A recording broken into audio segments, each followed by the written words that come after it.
Design is not just communication, it's a result to look through a window of a brand or products. In this course, I'm gonna teach you how to find your style, choose typefaces, or set up a prototyping process by deconstructing my latest winning awards design.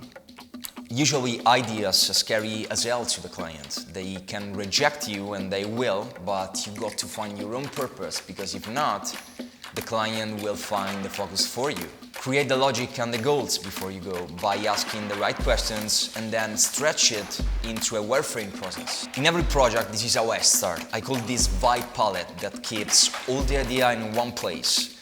We have cinema, comics, editorial design.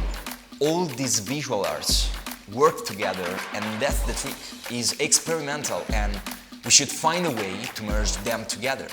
Everything is connected in some way or another. You can read a book or watch a movie, and suddenly something in that gives you an idea for a website design. Design is such a good vehicle to give you access to the digital market world, and animation is the UX fuel.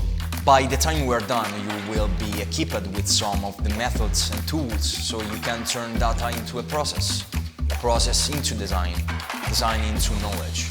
I'm Niccolò Miranda, and this is my Awwwards Academy course.